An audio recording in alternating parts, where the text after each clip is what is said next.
Selamat sejahtera kepada Cikgu Safa, Cikgu Nasri dan rakan-rakan sekalian. Hari ini kumpulan kami akan membentangkan tajuk tentang etnik-etnik masyarakat Cina. Kaum Cina merupakan kumpulan etnik kedua terbesar di Malaysia.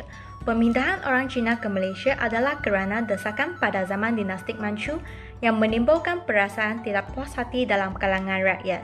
Penghijrahan masuk masyarakat Cina ke Malaysia jelas kelihatan pada pertengahan abad ke-19 dan kebanyakan mereka adalah berasal dari wilayah Guangdong dan Tukiin. Golongan ini turut membawa bersama agama Buddha dan kepercayaan yang mereka anuti ke negara ini. Namun begitu, ajaran Konfusianisme dan Taoisme juga penting kepada masyarakat Cina. Penganut ajaran Konfusianisme diajar supaya membentuk disiplin kepatuhan dan ketaatan selain menjaga etika manusia. Taoisme pula merujuk kepada Tao yang bermaksud jalan atau cara. Antara simbol Tao terkenal ialah Yin Yang yang membayangkan kebenaran bahawa dunia ini adalah dunia dualisme. Masyarakat Cina mempunyai adat resam tersendiri dalam pelbagai perkara dan aspek seperti lawatan dan kunjungan, kelahiran dan kematian. Antara adat resam lawatan dan kunjungan ialah semasa mengunjungi rumah orang Cina, tetamu perlu duduk di sebelah kiri tuan rumah sebagai tanda penghormatan kepada tuan rumah. Dalam aspek kelahiran pula, keluarga Cina mempunyai beberapa kepercayaan semasa ibu mengandung. Sebagai contoh, mereka tidak dibenarkan memaku kerana dikhawatiri bayi yang lahir akan mengalami kecacatan. Selain itu, dalam peristiwa kematian, pelawat-pelawat tidak dinasihatkan untuk memakai pakaian yang berwarna-warni apabila melawat rumah orang mati. Sebaik-baiknya, pelawat itu memakai baju berwarna gelap atau kusam seperti kelabu, hitam dan sebagainya. Salah satu pantang larang adalah membiarkan kedudukan chopstick tegak dalam mangkuk.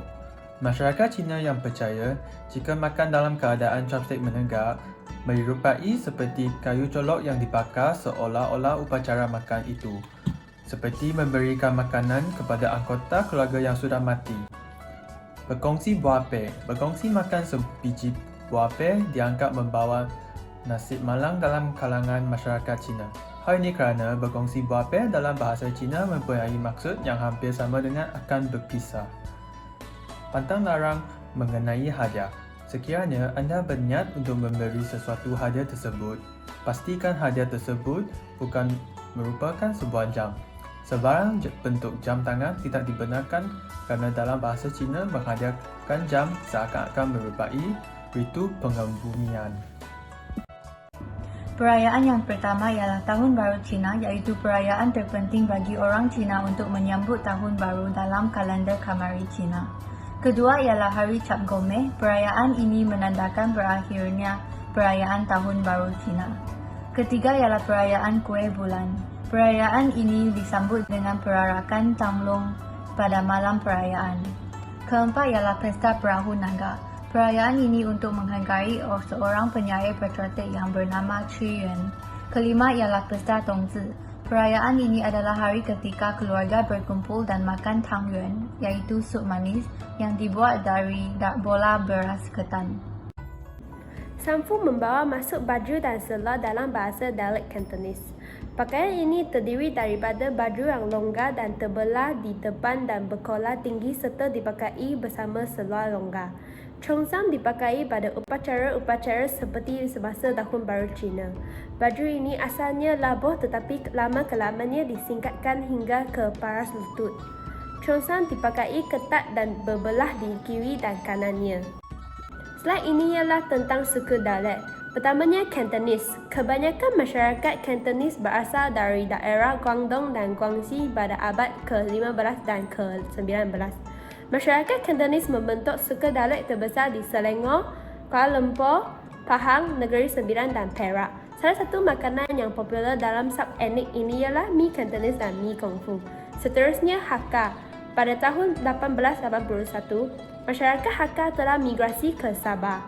Masyarakat Hakka membentuk kumpulan dialek yang terbesar di Sabah dan Sarawak, serta bahagian-bahagian di Johor, Selangor dan Kuala Lumpur. Salah satu makanan yang popular dalam sub-etnik ini ialah mi Hakka. Masyarakat Hokkien yang berasal dari Fujian telah datang ke Tanah Melayu sejak abad ke-15.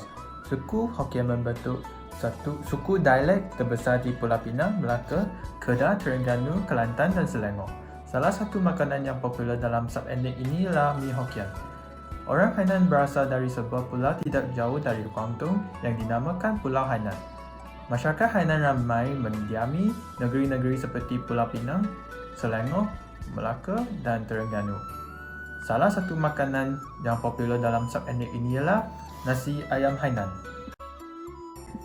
Orang Teochew dikatakan berhijrah dari wilayah bernama Chosan iaitu dari timur Guangdong.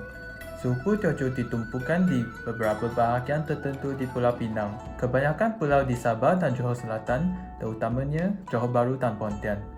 Salah satu makanan yang popular dalam subetnik ini ialah yisang. Sebagai kesimpulan, aspek-aspek yang menjadi teras kebudayaan kebangsaan sewajarnya dipelihara kerana ia berteraskan kepada kebudayaan rakyat asal rantau ini. Setakat inilah sahaja bagi pembentangan kumpulan kami. Sekian, terima kasih.